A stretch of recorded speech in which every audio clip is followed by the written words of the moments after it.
DeKalb Nation, and welcome back to our second edition of our COVID Basement Chronicles today, March 27th on a Friday, bringing you this last week's updates, news, things pertaining to education, and a few things around the county that we have going on, hopefully in close to under 10 minutes-ish, which we'll get right into. And the first thing we get into is virtual learning, as I know a lot of people out there are kind of getting ready to come back from spring break and wondering what's going on. Right off the bat, I know if you're an elementary parent like I am, we've had a great level of support from our J.R. Watson teacher, and she's been great, and she's been open in communication with our daughter 2 meetings a day, and I'm sure a lot of other parents are experiencing the same thing. What I do know is that the level of difficulty can come in introducing it in new topics that are coming up. So make sure, ask questions of the teacher, do what you can to help your young daughter or son continue to move forward over these next few weeks. Next, DHS is updating some of their meeting guidelines. So Mr. Wagner came out after discussions with us PLC leaders, feedback from teachers, feedback from students,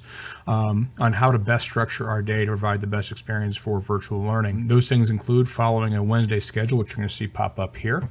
The Wednesday schedule allows for high school students like you to sleep in a little bit more. What we are now going to do is our best to follow the Wednesday bell schedule. And in doing this, students have a general idea if you're going to have a virtual meeting based off your class. It's going to be based on the period of day in which you meet. So teachers should, if they're going to set up those times to meet, they'll let you know a day or two before, and they'll kind of run those times continuously. If you have a question or comment or need help on something, you can set up an individual time to meet with your teacher outside of that time. And I think another point too with that, teachers will be keeping track of who they see, kind of when they see them, whether or not they're turning in their assigned work. If we go a full week without hearing from somebody or seeing something from somebody, that we are going to report that back to the school, or we'll reach out as teachers to make sure that everything is going okay. And as always, if you're a student out there, you're not able to take advantage of the free food that DeKalb Central is providing to you, make sure you reach out to a teacher, make sure you reach out to somebody that can help you make sure that you're fed, have shelter, and have what you need. When it comes down to it, one of the most paramount issues with this changing of education is communication. We have to get better, and the key for that improvement is communication. And with this, it's a friendly reminder that it's not e-learning. What we're getting into now, post-spring break, you're going to see new curriculum, new items, new issues, new standards to be met that we haven't covered, and we will continue to follow the curriculum that we have set. I know a lot of teachers will alter kind of what that looks like, but make sure you're on and moving forward. Otherwise, you might struggle staying ahead of where you need to be.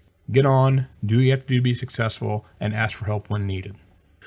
We did have an update from the College Board this week pertaining to AP testing. The state of education, the IDOE, did not put out any new news updates since last week, so nothing from there.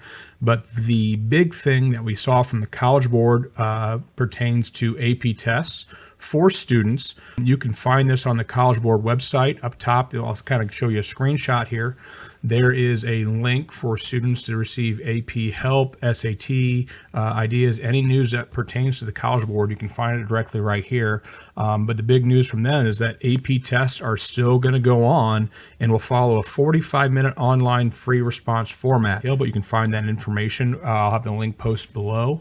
This morning, if you're like me, you got an update from the district about a current lunch scam that's been going on around Indianapolis.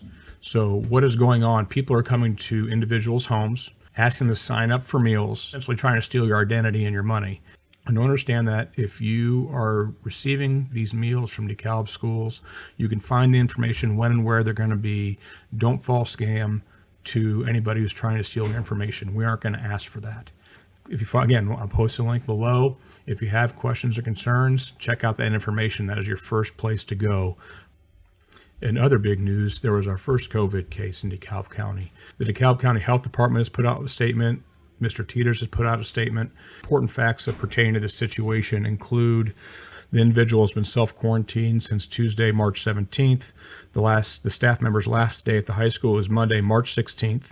The students are last in session at DeKalb Central Schools on Friday, March 13th. DeKalb Central Schools has been consulting with the DeKalb County Health Department. That DeKalb County Health Department put out a statement per the KPC. Again, I'll put that up here. The county is working with the state health department. They're following CDC guidelines.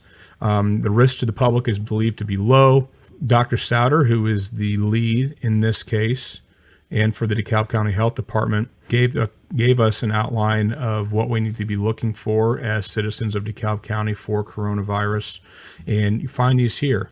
Those are on the DeKalb County Health Department website. I have also pasted that link below. Make sure you're paying attention to these things. Now, the big news too, been seeing a lot of news last couple of days, is from the grocery store. You got to get groceries. Coronavirus seems to be popping up there as well, just as everywhere. So what are some things that you can do after you pick up your groceries to make sure that you don't bring the coronavirus back from the grocery store? Well, nothing is perfect. I'm going to post a video link below that you can see some ways that this individual is doing it. Big thing, a couple ideas: cleaning your groceries at home. This includes using, like, especially your produce. They make produce sanitizer that you can get at Kroger or Walmart, or used to be able to. Sanitize your countertops or tables before bringing in the groceries. Take cereal and frozen pizza out of the cardboard boxes throughout the box. Take vegetables out of a plastic bag, put them in the fridge. Take bread out of plastic bags, put it in a container. Wash fruit like you would wash your hands, 20 seconds in soap and water. Other things you can do include disinfecting other items like canned goods, chip bags, milk cartons, and others. With those, especially if those are permeable surfaces, we do our best. So these are just a couple ideas of things that I've been watching over the news and all the fancy smancy news channels. And other big news, there are several local businesses who are still open. A lot of these places, even though we have this new bailout package, if you're like me, you're just going to kind of get in the details over the next week and figure out exactly what's going on. But I do know that small local businesses are some of the businesses that are struggling the most. I know there are going to be a lot of big bailouts for large corporations, but as a small community, we have to do our best to take care of who lives their lives, keeps their money in DeKalb County. I know yesterday the Kemp family sent a friend a dinner from the Italian Grill, got it delivered, took care of the tip all online and phone. I saw an advertisement from the steakhouse for some ribeye specials. I see the sign out in front of Cricket's for Cricket pickup. You got to get your Cricket burgers with tater tots.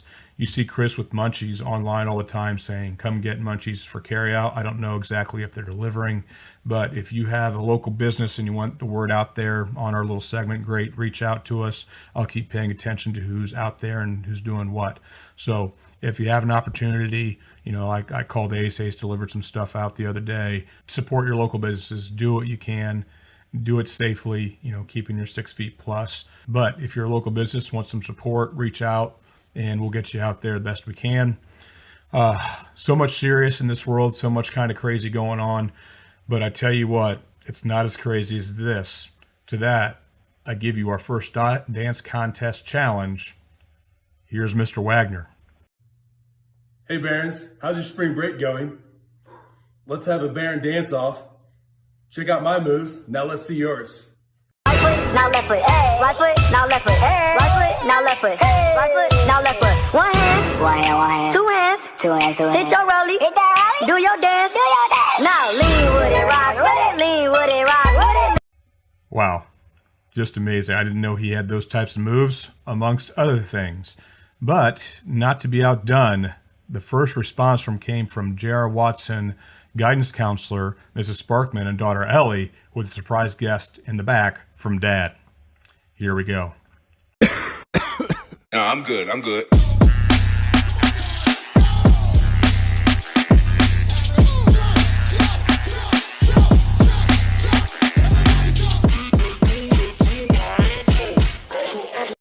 Huge shout out to Mr. Travis Sparkman making that guest appearance and back. That was a special treat for all of us.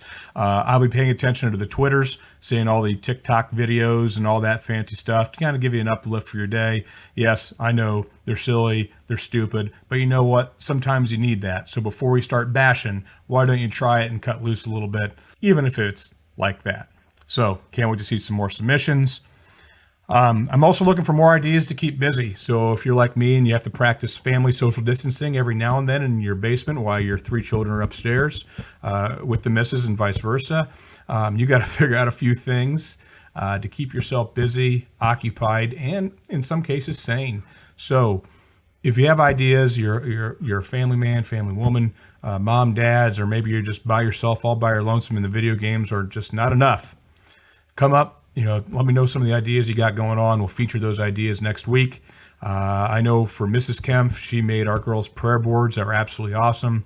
I was asleep on the couch. She woke me up at 2 a.m. and done with them both. So I know she put a lot of pride and love into those. I know for myself, I practice social distancing by getting to my basement and riding my bicycle more than I probably should, but at least I'm getting a workout. So if there's something healthy you're doing, shout us out. And with that, we're going to kind of end it here because I know I'm 20 minutes in, got to cut it down to 10. I would like to say in a time of confusion and difficulty, and much like we're living now, it's not the time to be a keyboard warrior supporting fictitious ideas, spreading hate online. I got to see you see some of this kind of across the board, but it seems to be getting worse more and more that news comes out. That doesn't help anything. It only continues to drive division in our community. And if that's your goal, that's too bad. Now is the time to build. It's time to come together. We have to do what we need to do to flatten the curve. I don't like the term that you see a lot of politicians using, saying that we are at war with the virus. I fully believe that war is something totally different. But we are in one of the largest social challenges, biological challenges that we've had as the United States in most likely 100 years. I think what we are struggling most with is living life as normal as possible. We are social beings, and we want to do what's best for ourselves, for others, and that's hard, especially when you're stuck at home and you're used to getting out and doing things. We live in Northeast Indiana after all. Keep in mind, times are hard, and often times are most difficult for your average Jimmies and Janes. Now is not the time to build separation in our community. Let's do our best.